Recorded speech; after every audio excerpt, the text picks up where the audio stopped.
नमस्कार, walk with market के YouTube channel पे आपका स्वागत है। मैं हूं नरेंद्र शर्मा। आज का मार्केट की अगर मैं बात करूं तो इंडियन मार्केट को कहीं से भी अच्छा सपोर्ट नहीं था। उसके बावजूद भी जैसा कि हम बात करते आ रहे हैं, इंडियन इकोनॉमी में पोटेंशियल है, उसके हिसाब से काफ़ी अच्छा ग्रोथ किया है।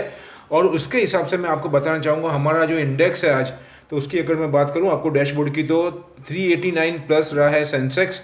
उसके बाद में 136 निफ्टी, और बैंक निफ्टी के अंदर प्रॉफिट टेकिंग हुई है सॉरी। तो इसके अंदर मैं आपको बोलना चाहूँगा, सिर्फ बैंक निफ्टी के अलावा सेंसेक्स और निफ्टी ने काफ़ी अच्छा प्रदर्शन किया है।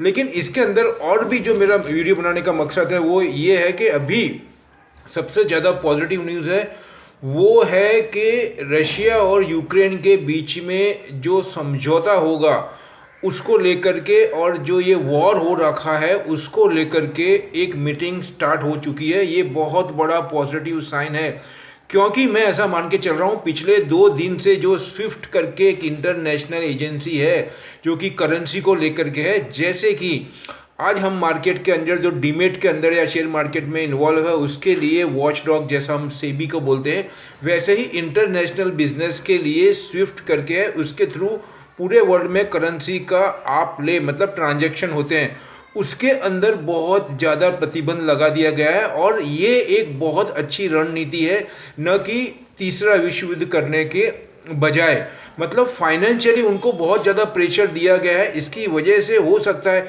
इंटरनली व्लादिमीर पुतिन पे थोड़ा प्रेशर आया हो।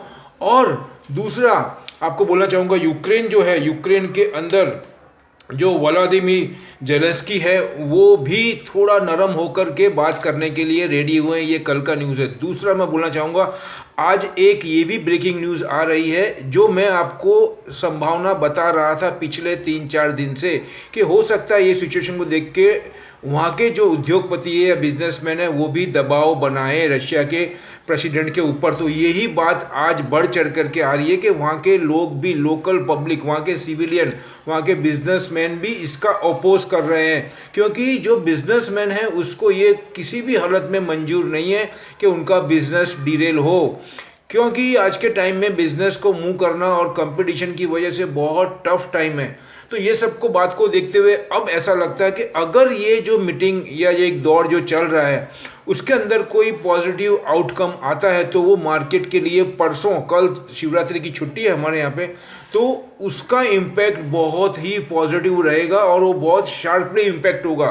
तो ये ध्यान रखना, जिसने भी रिस्क लेकर के स्लैब वाइज बाइंग की, जो मैं आपको बार बार बात कर रहा था, उनको बहुत अच्छा रिटर्न मिल सकता है। अभी भी इंडिया की situation compare to world far better है, क्योंकि हमारी जो पॉलिटिकली सपोर्ट है उसके बाद में मैं एक बात इसमें और जोड़ना चाहूँगा कि जो 5 चरण के उत्तर प्रदेश में जो चुनाव हुए हैं उसके बाद में एक पिक्चर थोड़ा थोड़ा आभास हो रहा है कि वापस से रूलिंग पार्टी, मतलब आपको बोलना चाहूँगा बाबा जी ही की गवर्नमेंट वापस आएगी, ऐसा हम एक दफ़े बोल सकते हैं। लेकिन एक्चुअल तो बोलने के लिए हमको 10 मार्च तक का राह देखना पड़ेगा। लेकिन संभावना ऐसी ही बन रही है कि अपने बाबा जी वापस आएंगे। बाबा जी मतलब योगी आदित्यनाथ। तो ये बहुत बड़ा पॉजिटिव साइन है इंडियन इकोनॉमी के लिए भी और जियोपॉलिटिकल के लिए भी, क्योंकि आज की तारीख के अंदर जो मेहनत कर रहे हैं हमारे जो रूलिंग पार्टी, चाहे वो सेंट्रल गवर्नमेंट हो चाहे स्टेट गवर्नमेंट, उनके लिए उत्तर प्रदेश का चुनाव बहुत अहम है। अब मैं वापस आता हूँ रशिया, यूक्रेन और इंडिया के ऊपर। तो उसके लिए मैं ये बोलना चाहूँगा, अगर आज डाउन जोन्स पॉजिटिव रहता है और कल निक्केई का भी ये जो मीटिंग चल रही है अभी समझौते के लिए या एग्रीमेंट के लिए रशिया यूक्रेन के बीच में, तो ये बहुत बड़ा पॉजिटिव इम्पैक्ट देगा और इसका इम्पैक्ट क्रूड ऑयल पे भी पड़ सकता है। दूसरा मैं बोलना चाहूँगा वापस से कि एनर्जी को लेकर के फिर ज़्यादा शॉर्टफॉल हो रहा है। It is a very very important for the world now. On that base I want to say you, right now every industries are need energy. उसके अंदर फॉसिल फ्यूल की बात मैं नहीं कर रहा हूँ। फॉसिल फ्यूल के अंदर ऑयल एंड गैस और कोल आता है।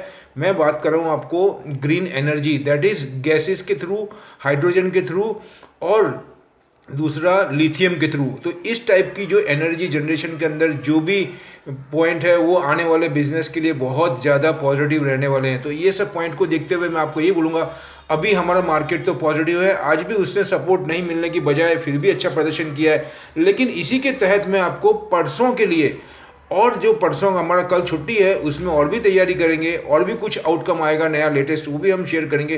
लेकिन उसके लिए मैंने जो आज जो स्क्रिप्ट निकाली है वो मैं आपसे शेयर करना चाहता हूँ। उसके अंदर सबसे पहले मैंने 8 निकाली है। सीमेंस, उसका क्लोजिंग है 2344।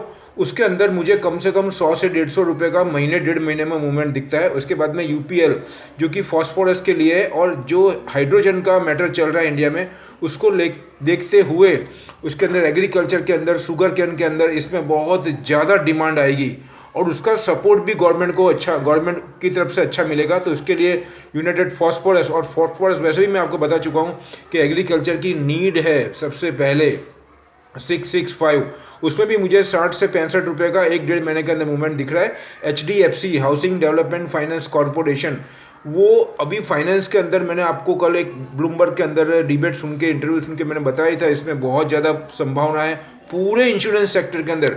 उसके अंदर मैं आपको बोलूँगा और भी कंपनी आ जाती है, लेकिन मैं अभी HDFC सेलेक्ट कर रहा हूँ। उसके अंदर है 2361, इसके अंदर 2400-2500 का टारगेट मैं मान के चल रहा हूँ कम से कम 1.5 महीने के अंदर। उसके बाद में हेवल्स, जिसका कि प्लांट चाइना में भी है और गाजियाबाद के करीब है। तो हेवल्स भी बहुत अच्छी है इलेक्ट्रिकल इक्विपमेंट के अंदर, और इलेक्ट्रिकल जो अपने हाउस ड्यूरेबल रिक्वायरमेंट होता है उसके हिसाब से 1184 है, कम से कम 1300 से 1400 का टारगेट 2 से 2.5 महीने के अंदर। HCL टेक्नोलॉजी 1126 रुपये है। उसके बाद में अदानी इंडस्ट्रीज 1639 रुपये है। इसमें तो मुझे 300 से 400 रुपये का मूवमेंट दिखता है 2 से 2.5 महीने के अंदर। उसके बाद में है JB केमिकल, जिसका कि बिजनेस कंट्रीब्यूशन बहुत अच्छा है रशिया के अंदर, और अभी जो प्रॉब्लम चलता है उसको देखते हुए केमिकल के अंदर और फार्मा के अंदर डिमांड काफ़ी ज़्यादा बढ़ सकती है, और उनका एक्सपीरियंस भी है। On that base I want to recommend you 1613, इसका भी मैं बोलना चाहूँगा 1700 से 80 या 1700 से 1800 का टारगेट दे रहा हूँ। तो अभी फिलहाल मैं इतना ही रखता हूँ, ये चीज़ों को ध्यान में रखना। लेकिन सबसे पॉजिटिव साइन जो है अभी, वो द्विपक्षीय बात चल रही है रशिया यूक्रेन के लिए। It's a very very positive for next A coming market, not our Indian point of view, it's a world, पूरे वर्ल्ड के लिए बहुत पॉजिटिव है। तो लास्ट में डिस्क्लेमर रखूंगा, ये मेरी अपनी स्टडी, अपना एनालिसिस है। आप अपना डिसीजन अपने एक्सपर्ट के गाइडलाइन से या सलाह सूचन से ले। और अगर मेरे वीडियो अच्छे लग रहे तो इसको लाइक करें, शेयर करें, सब्सक्राइब भी करें, अपने दोस्तों तक पहुंचाएं जिसको मार्केट में इंटरेस्ट है। दूसरा, जिन्होंने फर्स्ट टाइम मेरा यूट्यूब चैनल ओपन किया है उनको रिक्वेस्ट करूँगा, अगर आपको अच्छा लगा है तो हम और आप मिलकर के नई से नई जानकारी प्राप्त करके मार्केट में अगर एंटर होंगे तो हमको मार्केट को समझने में और निर्णय लेने में काफ़ी सहूलियत रहती है। लास्ट में इतना ही बोलूँगा, मिलते हैं अगले वीडियो में कुछ नई जानकारी के साथ में। जय हिंद।